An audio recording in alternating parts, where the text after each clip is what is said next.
Certains luttent pour obtenir ce dont ils ont besoin. D'autres luttent pour avoir ce qu'ils désirent. Et certains, tels Peter J. Novins, luttent, tout simplement. S'ils le font suffisamment longtemps et avec assez d'énergie, peut-être qu'un signe pourrait leur parvenir. De la 5e dimension. Johnny, un autre, s'il te plaît. Jamie est encore en retard? Peut-être qu'elle a été coincée dans les embouteillages. Tiens, passe-moi le téléphone. Oui. Merci.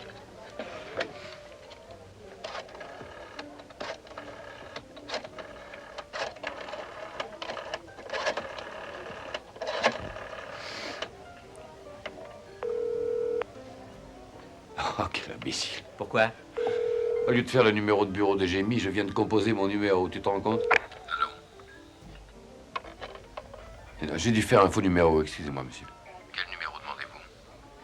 4756-189. C'est bien le 4756-189. Qui demandez-vous?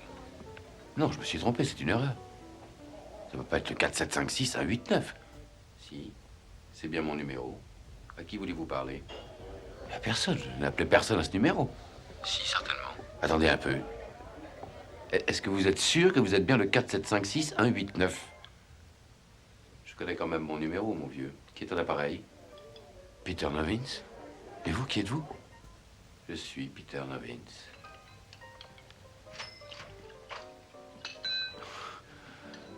Mais vous plaisantez. Ça alors? Vous avez la même voix que moi. J'ai fait mon propre numéro. Mais alors vous êtes chez moi, mais qu'est-ce que vous faites dans mon appartement? Non, pardon, c'est mon appartement. Enfin, c'est un peu fort, ça, alors. Non, Freddy, c'est toi, non? Maury, c'est toi, non? Alan. Non, je t'en prie, arrête. Personne d'autre ne peut imiter ma voix aussi bien que toi. Dites donc, mon vieux, c'est vous qui me faites marcher.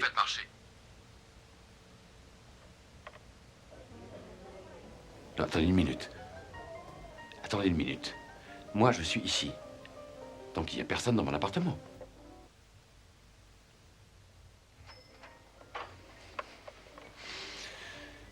Qu'est-ce qu'il faisait comme métier, le père de Skip Fisher? Skip Fisher? Le métier de son père? Voilà des années que je l'ai perdu de vue. Eh bien, il était pompier jusqu'à ce qu'il démissionne et qu'il aille travailler chez Studebaker. Oh, j'arrive pas à y croire. C'est dingue. C'est pas possible.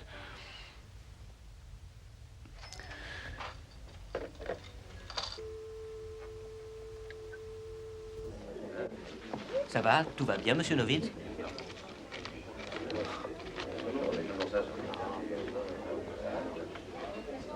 Johnny, si Jamie arrivait, dites-lui que j'ai pas pu l'attendre plus longtemps. Peut-être que vous pouvez lui laisser quelque chose, je sais pas, un mot. Johnny, vous voyez pas que j'ai des ennuis? Contentez-vous de lui dire ce que je vous ai demandé et rien d'autre.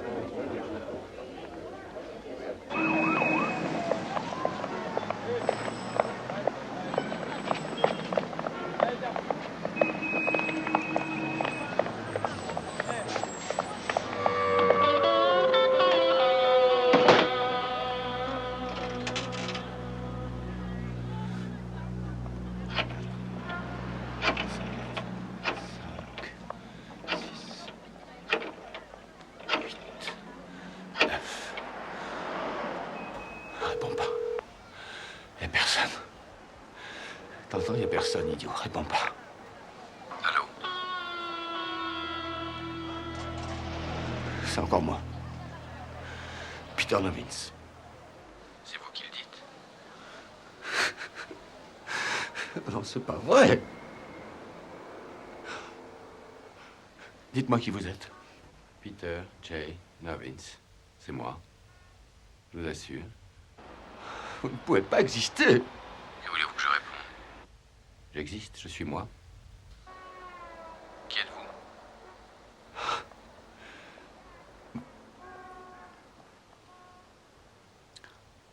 Je vais mettre fin à cette petite plaisanterie. Allez-y. Qu'est-ce que vous envisagez? Et si je venais vous sortir de chez moi à coups de pied aux fesses? J'y ai pensé. Mais est-ce que vous voulez vraiment prendre le risque? Quoi? Vous croyez que c'est une situation ordinaire? Vous croyez que des choses comme ça arrivent tous les jours? Alors qu'est-ce que ça a à voir avec le fait que je vais rentrer dans mon appartement? Savez-vous que deux objets ne peuvent occuper le même espace au même moment? Comprenez-le. On ne peut pas être Novins tous les deux, n'est-ce pas?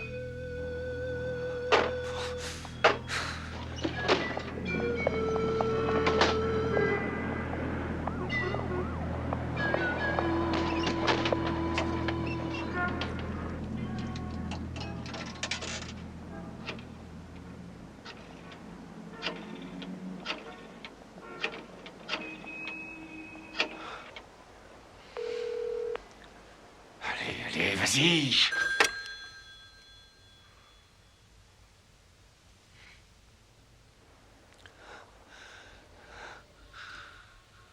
Qu'est-ce que c'est encore? Qu'est-ce que vous voulez? Écoutez, c'est insensé. Même si c'est vrai, si vous et moi, on est tous les deux Novins, nous pouvons exister, vous et moi, et rien n'empêche que nous menions séparément une vie distincte et heureuse. Non, mais vous voulez rire. Vous n'avez pas la faculté de bonheur. Comment pourrais-je l'avoir alors que je vis votre vie? Vous n'avez jamais été fort pour partager. Quoi? Mais qu'est-ce que ça veut dire? Qu'est-ce que vous en savez si je suis heureux ou pas heureux? Qu'est-ce que vous voulez que j'en sache, moi, de votre vie? À qui croyez-vous parler? À qui donc? C'est moi, Novins. Moi. Sachez qu'il n'y a rien d'anormal dans ma vie. Il n'y a rien d'anormal, il n'y a rien qui cloche. Puisque vous êtes si fort, dites-moi ce qui ne va pas. Tout. Votre vie pue comme du poisson pourri. Et ce qu'il y a de plus triste, c'est que vous le savez, et que vous ne faites rien pour remédier à ça. Mais à partir d'aujourd'hui, je vous jure que ça va changer. Tout va changer. Si un seul d'entre nous doit surmonter ça, ce sera moi, je vous le jure. Et comment comptez-vous en arriver là? Vous êtes dehors, à la porte. Et moi, je suis là, à la maison, en sécurité. Ici, je peux continuer à travailler, je peux continuer tranquillement à mener ma vie. Mais moi, je vois ça autrement. Là-dedans, vous êtes piégé, emprisonné, dans un 3 pièces cuisine, salle de bain. Dès l'instant où vous sortirez, et vous sortirez, je serai là à attendre pour rentrer. Et une fois entré, je resterai. Je dirai au propriétaire qu'un imposteur s'est introduit dans mon appartement. Et moi, c'est comme ça que je vois la situation. Voilà, madame.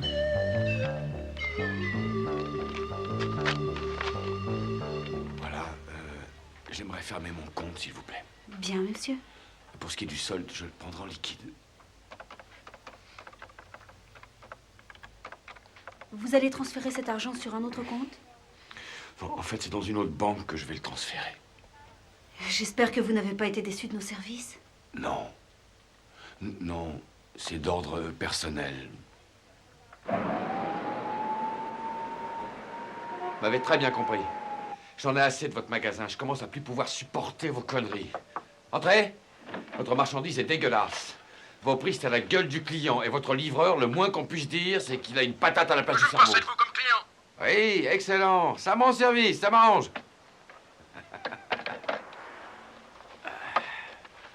Allez, épicier. Voilà. Vous ne voulez rien d'autre pour déjeuner? Non, ça suffira le thé. Dites, j'ai mal à l'estomac. Vous pouvez aller me chercher un médicament pour me soulager? Tiens, prenez et gardez la monnaie. D'accord, monsieur, je vous rapporte ça.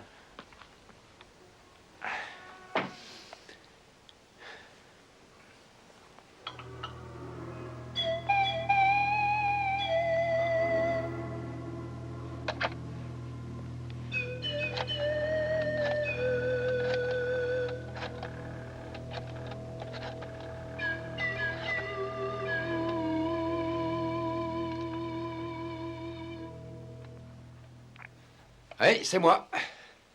Alors, ta première journée dans ma peau, ça a été? Bien. Et vous, votre première journée dehors? Écoute, mon vieux, je finirai par t'avoir. J'ai vidé le compte, il est à sec. L'épicier ne livrera plus rien. Il faudra bien que tu sortes un jour si tu veux pouvoir te nourrir. Et alors là, j'en profiterai. C'est trop tard. Je suis déjà sorti. J'ai rapporté assez de vivres pour soutenir un siège. J'avais caché 200 $ dans le coffret à bijoux. Vous vous souvenez? merde. J'ai un peu réfléchi. Vous vous rappelez ce vieux roman de Jack London, Star Rover? Il se servait de la projection astrale pour sortir de son corps. Eh bien, je crois que c'est ça qui m'est arrivé. Je vous ai émis pendant que je dormais, peut-être. Alors j'ai décidé que j'étais moi et que vous n'étiez qu'un petit morceau. Morceau de moi qui s'en était allé. Et je me débrouille très bien sans vous. Grande théorie, mon vieux. J'en ai une autre. Tu te souviens de ce week-end où on était allé au labo de Kenny et où nous avons pris ces photos de mon aura? Là, voilà ma théorie. Je sais pas comment, je sais pas ce que c'est, mais quelque chose est sorti de moi, est parti, quelque chose... Oh, vous m'avez pas l'air clair, tous les deux. Votre mère a téléphoné ce matin. Ah, très bien.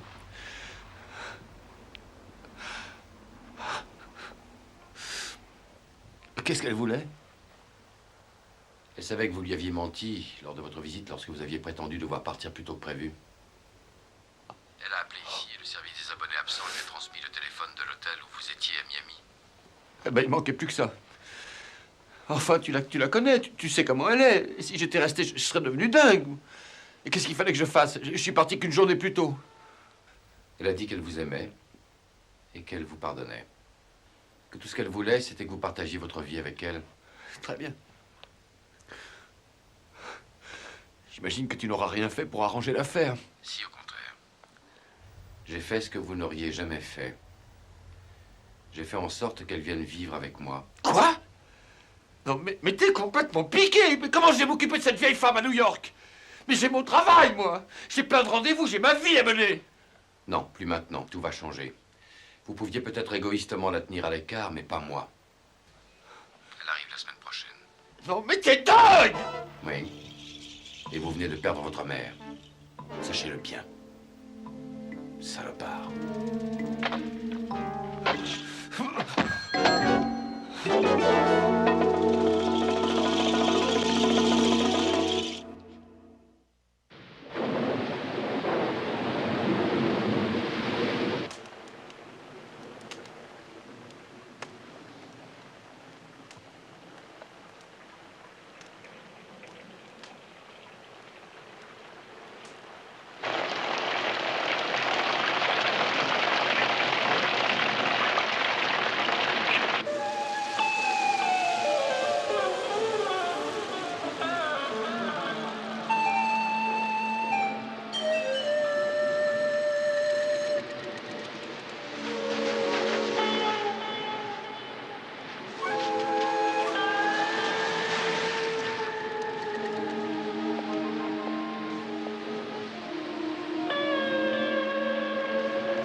Bonsoir, Novins.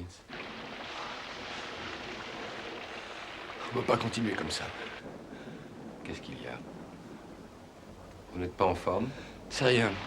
C'est juste une petite grippe, ça va passer. Écoute, on ne peut pas continuer comme ça. Chacun vivant la moitié d'une vie. Il faut qu'on trouve une solution. Oui.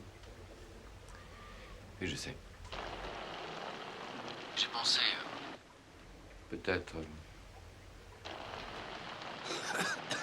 peut-être que celui qui mérite d'être Peter Novins devrait être celui qui restera en vie.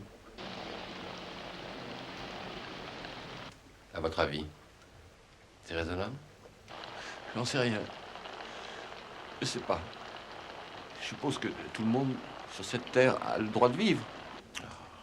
Non, non, s'il vous plaît, épargnez-moi un cours de philosophie. Vous n'y croyez pas une seconde, vous n'aimez pas les gens, vous êtes beaucoup trop égocentrique. Non, c'est pas vrai. Je déteste seulement ce que font certains. Comme ceux qui mettent des autocollants, sauver les baleines sur leur voiture et qui achètent des manteaux de fourrure à leurs femmes. Hypocrite. Vous avez le culot de me dire ça alors que vous avez croqué chez Cumberland? Ça n'a aucun rapport, c'est autre chose. Si, ça en a un. Vous savez que les mines à ciel ouvert de Cumberland vont ravager un comté, qu'ils s'en sortiront très bien. Et tout ça grâce à la campagne que vous avez menée pour eux.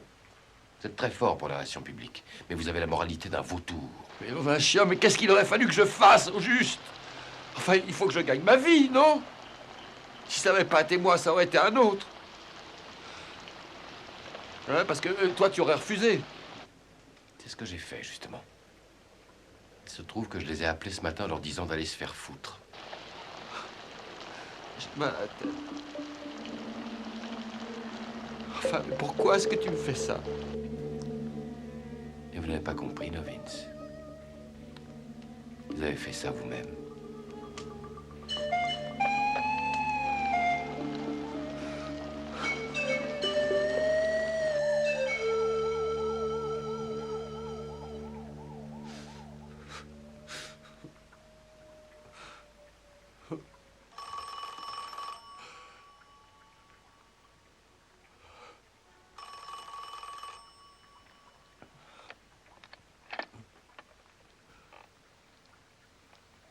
Oui. Comment ça va? Pas très bien. J'ai un peu moins de fièvre. J'ai parlé à Patty hier. J'ai essayé de m'excuser pour la façon dont vous vous êtes conduit envers elle. Ça n'a pas été facile. Il vous déteste vraiment. Mais je pense que vous le méritez, n'est-ce pas? Elle me déteste? C'est pas vrai. Mais si, c'est vrai. C'est tout à fait vrai. Vous avez commencé par la séduire, puis vous l'avez persuadée de partir, de quitter Et son mari, son gosse, et puis vous l'avez virée dès qu'elle vous a ennuyé. Je me souviens pas de ça comme ça. Non. Non, bien entendu. J'ai vu Jamie hier soir. On a parlé d'elle, de votre avenir. Et j'ai vite compris. Elle aussi, elle commence à vous détester. Mais ça va marcher. Je ferai tout pour que ça marche. Tant vous dire que je n'ai pas l'intention de continuer comme avant. À partir de maintenant, ça va changer. Je donnerai votre prénom à notre premier enfant.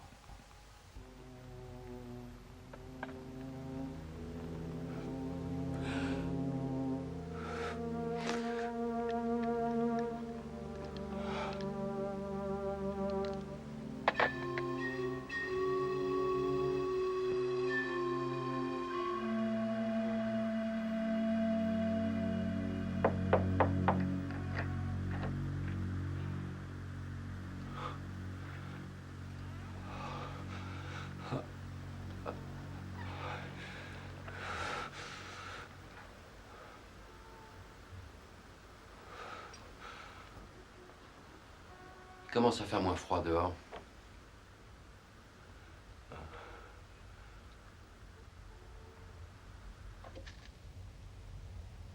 Ils m'ont donné la clé à la réception.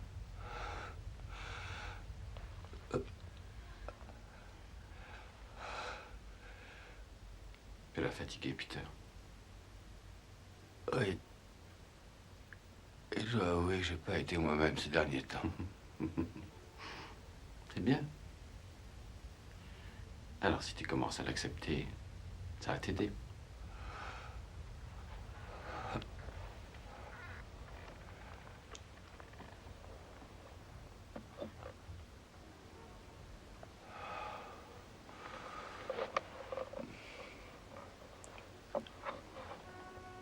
Je me souviens des archétypes de Jung. Es-tu mon ombre? Ou un persona? Ego? Ou anima? Lorsqu'on s'est dédoublé, je crois que j'étais ton ombre. Je suis ton moi maintenant. Alors je deviens une ombre. Non. Tu commences à être un souvenir. C'est pas très gentil. J'ai été très longtemps malade, Peter. Je ne sais pas ce qui a déclenché notre séparation. Mais c'est arrivé. Et je ne le regrette pas.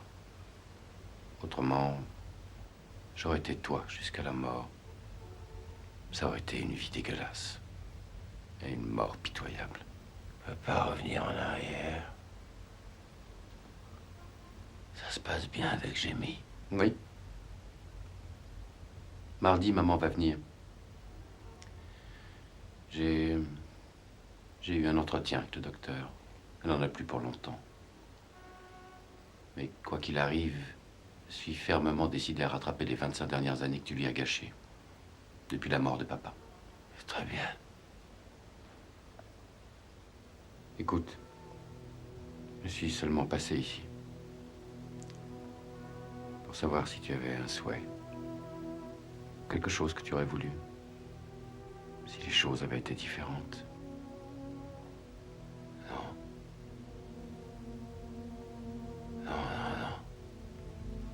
En particulier. Tu peux essayer d'envoyer de l'argent à Patty.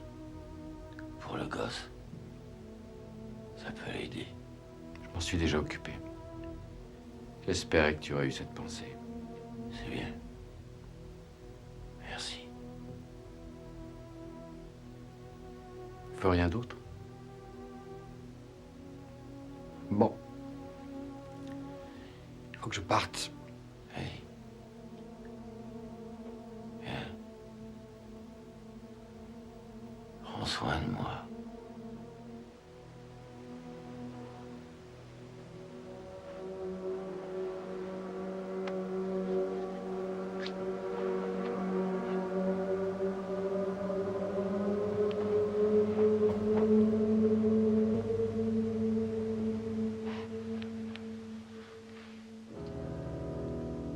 Peter J. Novins fut à la fois le vainqueur et la victime de cette courte lutte pour la sauvegarde de l'âme d'un homme.